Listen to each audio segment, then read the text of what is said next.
Good morning friends. In this video we will see emphatic with do, does or did. So let's start. Our title is emphatic.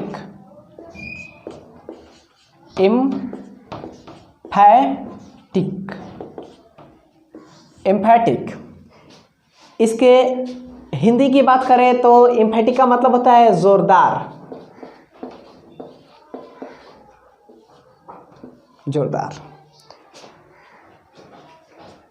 एम्फैटिक मुख्य क्रिया के पहले do does did का प्रयोग कर कुछ वाक्यों को बनाया जाता है। इसके कुछ रूल्स हैं जिसको हम लोग डिस्कस करेंगे। सबसे पहले देखते हैं, अगर हमारे पास सिंपल प्रेजेंट टेंस होता है तो इसको एम्फैटिक बनाने के लिए हम डू का या डज का यूज करते हैं। डू या डज का यूज करते हैं। एग्जाम्पल लेते हैं इसको। जैसे मान लीजिए कि हम यहाँ पे लिख रहे हैं आई नो हर, तो आई नो हर ये सिंपल प्रेजेंट टेंस है और ये नॉन एम्फैटिक में है। इसको एम्फैटिक बनाने के लिए हमको लिखना पड़ेगा आई के साथ डू या डज कोई एक लगाएंगे। आई के साथ डू ही लगता है, आई डू, उसके आगे नो और फिर हर। एक और एग्जांपल लेते हैं जो डज से संबंधित होगा। जैसे he plays cricket, he plays cricket, इसका एम्फैटिक बनाते हैं तो यहाँ पे ही लिखेंगे, ही के साथ फिर डज लगा लेंगे, उसके आगे प्ले कर लेंगे, फिर इसके आगे क्रिकेट है तो क्रिकेट। अगर हिंदी की बात करें, आई नो हर, मैं उसे जानता हूँ, और इसका अगर हम एम्फैटिक बनाए आई डू नो हर तो डू लगाने से मैं उसे जानता तो हूँ या मैं उसे ज़रूर जानता हूँ या मैं उसे अवश्य जानता हूँ। उसी तरह ही प्लेज क्रिकेट, वह क्रिकेट खेलता है, और फिर ही डज प्ले क्रिकेट, वह क्रिकेट खेलता तो है, वह क्रिकेट ज़रूर खेलता है या वह क्रिकेट अवश्य खेलता है। तो हमने देखा कि एम्फैटिक का यूज सिंपल प्रेजेंट टेंस में होता है। ठीक है, इसके आगे इसका यूज देखते हैं और क्या क्या चीज़ पे होता है, कहाँ कहाँ होता है।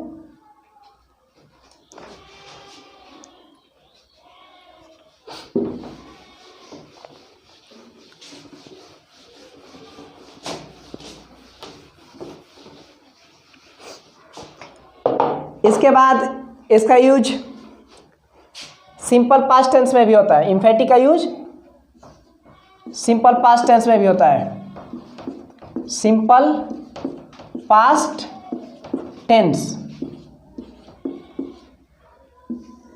सिंपल पास्ट टेंस में होता है। और फिर सिंपल पास्ट टेंस में क्या हम यूज करते हैं, डीड यूज करते हैं। क्या यूज करते हैं, डीड यूज करते हैं। एग्जांपल लेते हैं इसको समझने के लिए।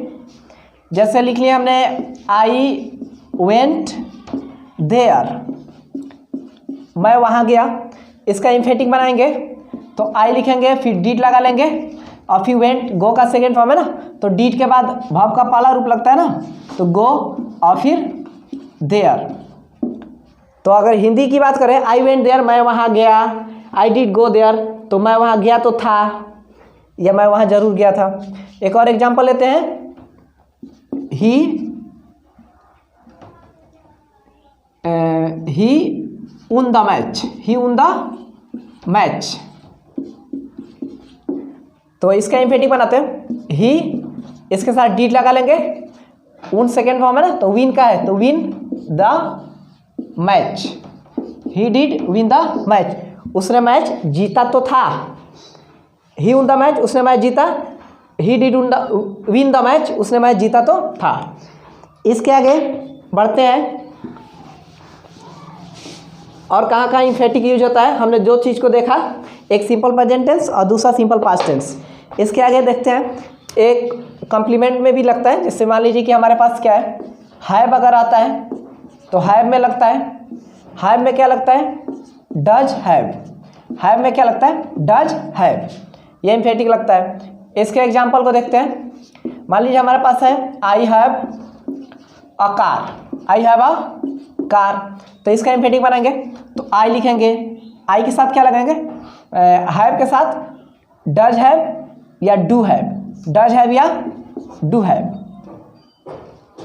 हैव के साथ लगेगा, हैव के साथ लगेगा डू हैव, क्या लगेगा, डू हैव। तो फिर आई के साथ डू लगता है, उसके आगे हैव और फिर a car, I have a car, मेरे पास एक कार है, I do have a car, मेरे पास एक कार जरूर है। ठीक है, अगर इसी तरह दे देते हैं एग्जाम्पल, दे हैव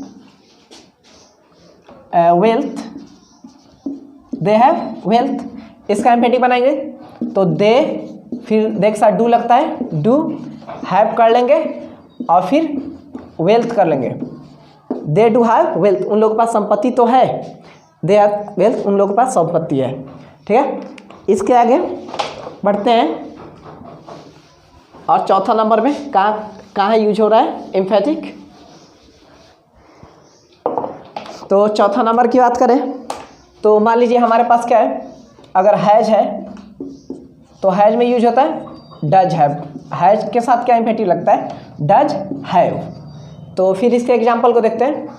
हैज है, मान लीजिए कि she has beauty, she has beauty, उसके पास सुंदरता है, तो अगर इसका एम्फेटिक बनाएंगे ना तो फिर सी करेंगे, इसके बाद डज लगा लेंगे, उसके आगे हैव लगाएंगे, उसके बाद ब्यूटी है तो beauty, she does have beauty, she has beauty का मतलब उसके पास सुंदरता है, सी डज हैव ब्यूटी, उसके पास सुंदरता तो है। एक और ले लेते हैं, मान लीजिए कि Ram has power, Ram has power, Ram के पास शक्ति है, तो फिर इसका एम्फेटिक बनाएंगे तो क्या लिखेंगे, Ram does have power, Ram के पास शक्ति तो है, राम हैज पावर, राम के पास शक्ति है, Ram does have power, Ram के पास शक्ति तो है। इसके आगे बढ़ते हैं और देखते हैं और कहाँ यूज हो रहा है। ये चौथा था, और फिर पांचवा नंबर देखते हैं कहाँ यूज हो रहा है एम्फेटिक। तो मान लीजिए कि हमारे पास ये 4 नंबर 5 नंबर लिखते हैं। ठीक है, अगर मान लीजिए हैड है, क्या है, हैड, तो हैड में क्या होता है, हैड में एम्फेटिक जो यूज करते हैं ना, डिड हैव होता है, क्या होता है, डिड हैव। इसके एग्जाम्पल को देखते हैं। I had a bicycle, I had a bicycle, अगर इसका एम्फेटिक हम बनाएं तो फिर क्या करेंगे, आई फिर डिड लगा लेंगे, उसके बाद ये हैव लिख लेंगे, I did have a bicycle. अगर हिंदी की बात करें, आई हैड अ बाईसाइकिल, मेरे पास एक बाईसाइकिल थी या मेरे पास एक साइकिल थी, तो अगर इसका देखते हैं, I did have a bicycle, मेरे पास एक साइकिल जरूर थी या मेरे पास एक साइकिल अवश्य थी। ठीक है, एक और एग्जांपल देते हैं। She had everything, she had everything, उसके पास सब कुछ था या थी। तो मान लीजिए इसका एम्फेटिक, तो यहाँ पे सी के साथ डिड लगाएंगे, फिर हैव करेंगे, यहाँ पे हैज नहीं हैड चाहिए, तभी ना डिड हैव लगाएंगे, क्योंकि हैड के लिए क्या लगेगा, did have, she did have और फिर एवरीथिंग,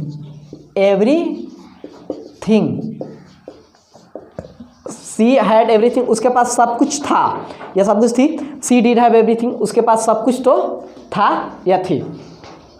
इसके आगे एक और रूल है, देखते हैं। छठा नंबर,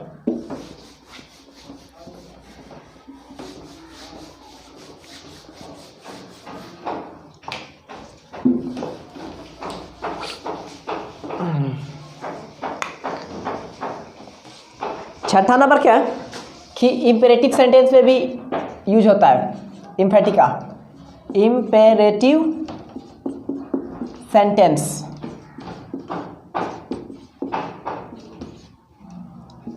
इम्परेटिव सेंटेंस में हम यूज करते हैं इम्फेटिका, ठीक है। तो इसमें क्या है कि सिर्फ डू लगता है, इम्परेटिव सेंटेंस में क्या लगता है, डू लगता है। एग्जाम्पल देखते हैं इसके।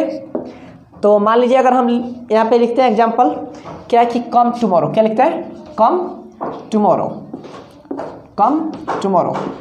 तो इसकी हिंदी की बात करें तो कम टुमारो, कल आइए। और इम्परेटिव सेंटेंस क्या है, जो वर्ब से शुरू होता है। इसका इम्फेटिक अगर बनाए तो वर्ब के पहले डू लगा देंगे, फिर कम लिख देंगे और फिर टुमारो, डू कम टुमारो।